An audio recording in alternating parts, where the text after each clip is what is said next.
Choosing Life by ginnyrules27, Chapter 5. Hades sighed as he stared at the golden gates of Olympus. It had been Persephone's suggestion that now Hades was going to be a grandfather, he'd have something in common with his brothers. He could use that to bridge the divide and finally end the eons-old feud between the three of them. Honestly, Steph, I'd like to remind you that I am still talking to at least one of my brothers, Hades thought, but didn't move to open the gates. The last time he was on Olympus was... well, it was Wonderboy's birthday party. Hades? Well, speak of the devil, Hades thought as he came face to face with his nephew. Hercules, I'm supposed to see you on Olympus. Macaria brought her kids up to meet mother and father, so she invited me as well. Hercules explained. No, not Meg. Meg wasn't feeling well, Hercules explained, but Hades could see through the lie. After all, no mortals were allowed on Mount Olympus, and Meg was many things, but she was definitely still mortal. Well, I hope she feels better soon, Hades said, breaking the slightly awkward silence that had fallen between uncle and nephew. Thank you, Hercules said, and then paused. And, I realized I never thanked you for kidnapping me, I mean. I'm sorry, what? Well, if you, or rather your imps, hadn't kidnapped me and turned me mortal, I wouldn't have gone on my journey to become a hero, and thus met Meg, and then my kids wouldn't have even been born, and neither would have my grandchildren. And you're thanking me? Have I fallen down the rabbit hole, as the kids like to say? Hades thought, staring at Hercules in unabashed shock. Well, yes, Hercules nodded, as if the answer should have been obvious to Hades. My kids are amazing, and honestly I wouldn't imagine life without Gwendolyn and Marcos in it. Those are Macaria's kids? Hades asked. They had received a letter with the photos and birth announcements, but Hades didn't really pay it any mind, especially since Hades was closer to Herky than Macaria. Plus, the babies were Zeus's first great-grandchildren, after all. Okay, so maybe Persephone was right about the burying the hatchet regarding the feud. Hercules nodded. Gwendolyn Megara and Marcos Skill. Well, give the son of Gaston credit where it's due. At least he didn't have his son share his first name like some of other fathers I know, Hades thought. Hercules, where have you wandered off to? Oh, there you are. Is someone at the gate? Hades sighed as he stood face to face with his little brother for the first time in years. He knew this would be fairly awkward, but he didn't expect it to be this awkward. Hello, Zeus, Hades said, trying to keep his voice neutral. What? What are you doing here, Hades? Zeus asked, as Hercules seemed to slip away from the conversation. Probably to go and be with his daughter and grandchildren, but Hades wasn't entirely sure. In all honesty, Hades didn't blame his nephew for leaving. If it were up to Hades, he would have chosen the sweet embrace of family and grandchildren over staying and watching the potentially awkward conversation unfold.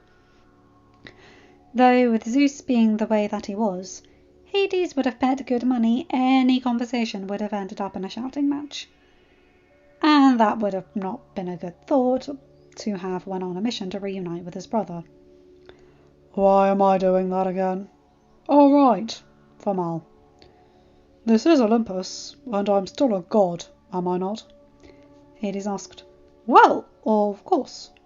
Besides, I wanted to talk to you. Hades? Zeus stared at Hades in what Hades presumed to be shock.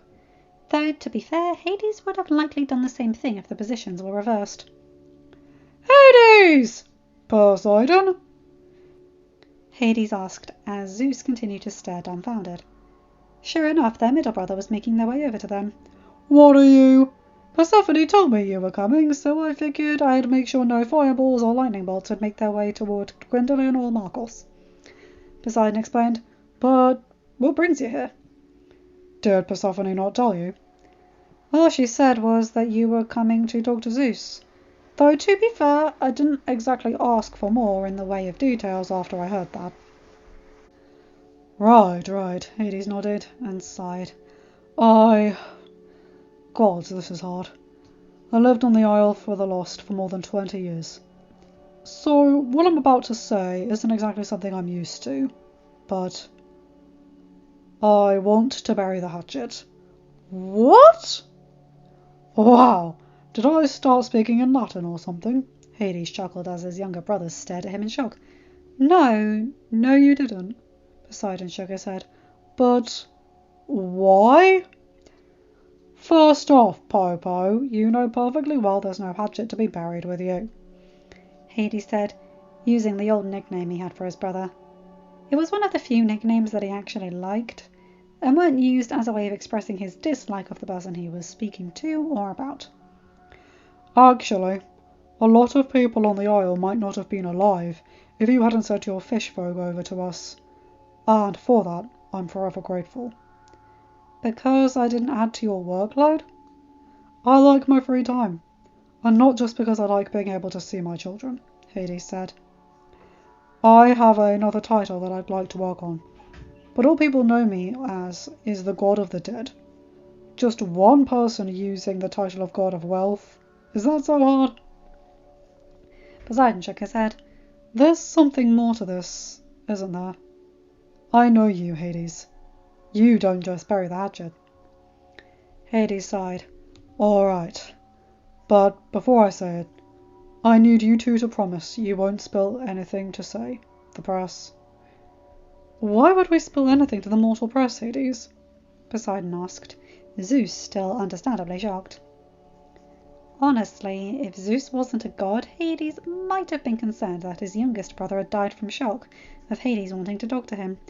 Okay, fair point. Hades chuckled before growing serious once more. But then, Poseidon, you need not to spill anything to Uma. Is everything okay with Mal? How did you... Uma and Queen Mal are as thick as thieves, after all.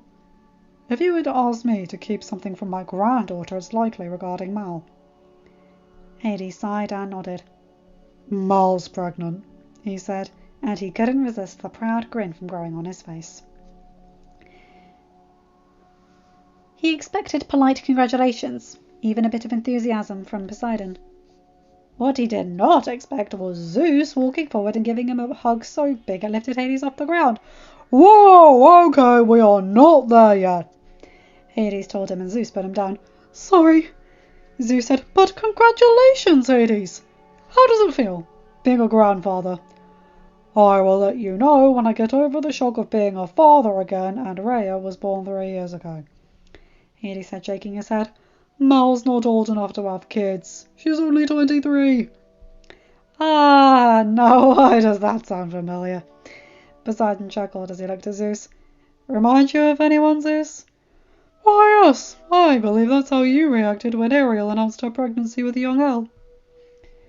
Zeus sighed, shaking his head. How is she doing, by the way? Elle? She's doing well. Still enjoying her marriage, even if her husband is strangely obsessed with the location of the king's royal guard. Hades nodded in amusement. I've met her husband, and this in no way surprises me. I've met him as well. I was at their wedding, Hades, Poseidon said, but we've changed the subject. Actually, come on in. Zeus, you weren't going to just keep him by the gate this whole time, were you? Zeus and Hades stared at Poseidon in slight shock. Is this what the mortals call middle child syndrome? Side note, yes it is. God, I hope not. Because then I need to keep Hattie far, far away from my brother, Hades said and shook his head. And as much as I'd love to stay, I can't leave stuff alone with the kids without backup.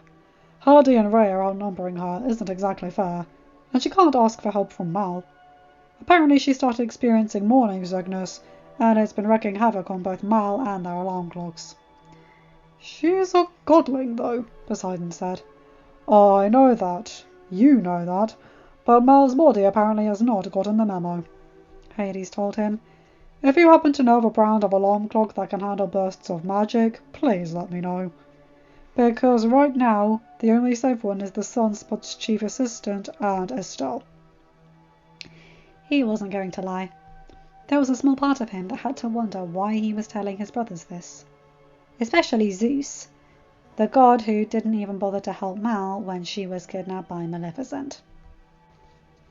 But then he remembered that Zeus was also the god who got him off the isle, who made it possible for Rhea to be born if you wanted to get technical about it.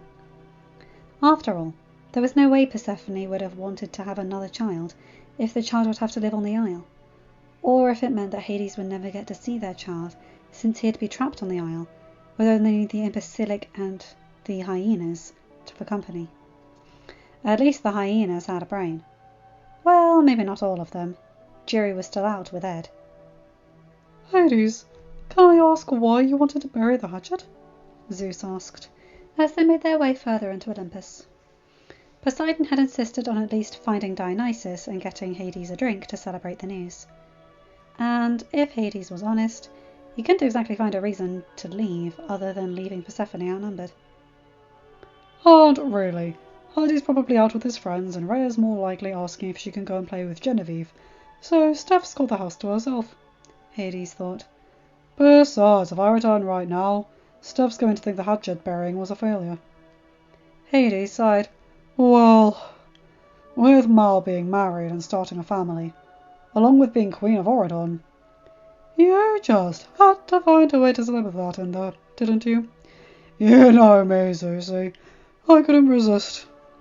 Hades chuckled before shaking his head.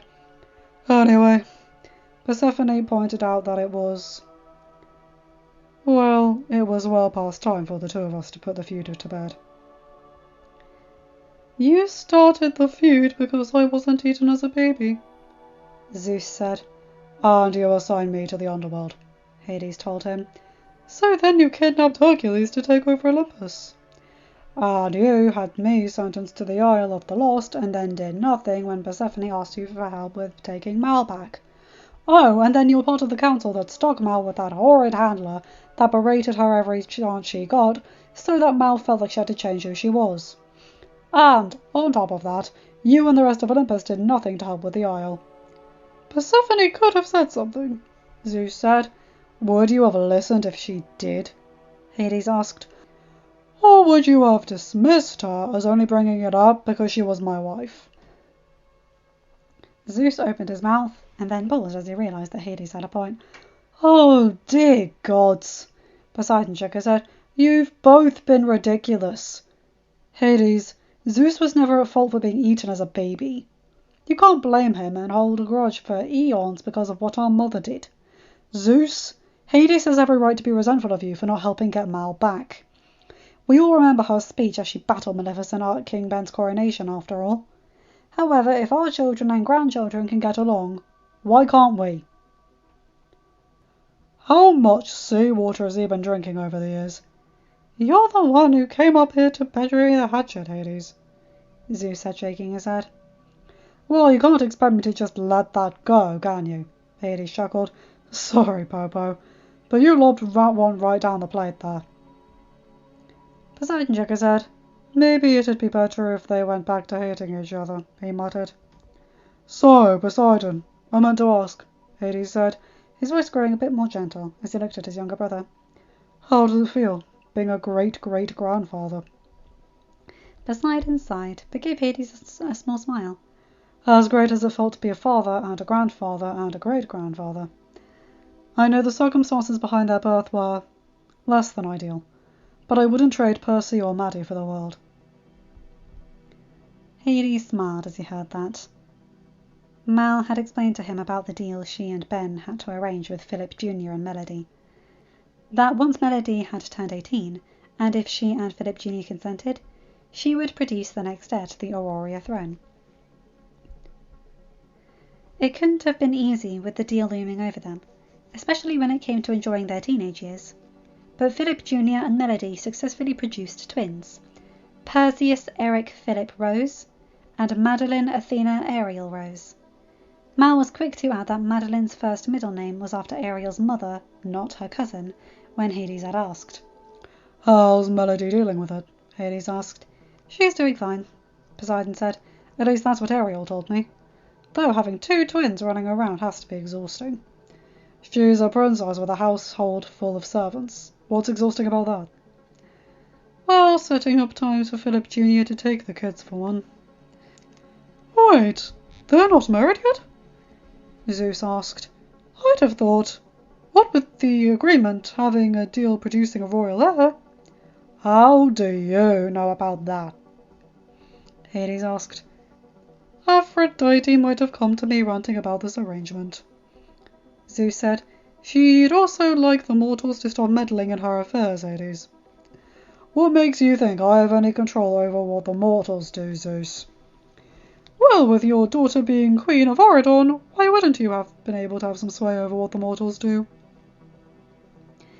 Poseidon sighed as they came across Dionysus, the fellow god handing the three of them a drink. I think I liked it better when you two didn't get along. Well, I think this might call for a toast, Zeus said, to the big three back together, as the mortals would say. Hades shook his head. To our futures, he said. May they be stress-free and easygoing.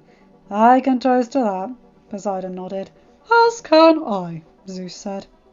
Hades smiled as the three of them lifted their glasses. Sure, it likely wouldn't be smooth sailing right off the bat. If he could give Mal one less thing to worry about, then it was all worth it. And, if he was honest, Hades couldn't help but feel a bit of warmth surge through him at the thought of not having to hate someone. Well, someone other than Maleficent. His hatred of her would last him throughout his immortality. End of chapter. Hi guys, hope you enjoyed that one. I love that one. And can I just say, Poseidon's great-great-grandson, Perseus, is being called Percy! Yes! Percy Jackson reference! Love that. And I can see the sides of both gods, I really can. I hope you like the pompous voice I used for Zeus, and as a middle child myself, I can relate to Poseidon in this iteration. I like him in this and in Percy Jackson, but in the actual mythos, he's one of my least favourite gods. Which is a shame, because I love the ocean, but he kind of freaks me out a bit. Anyway, you guys know the drill. Like, comment and subscribe and hit that bell to get notified when I've uploaded a new video. Have a good day, night, or whatever time zone you're in.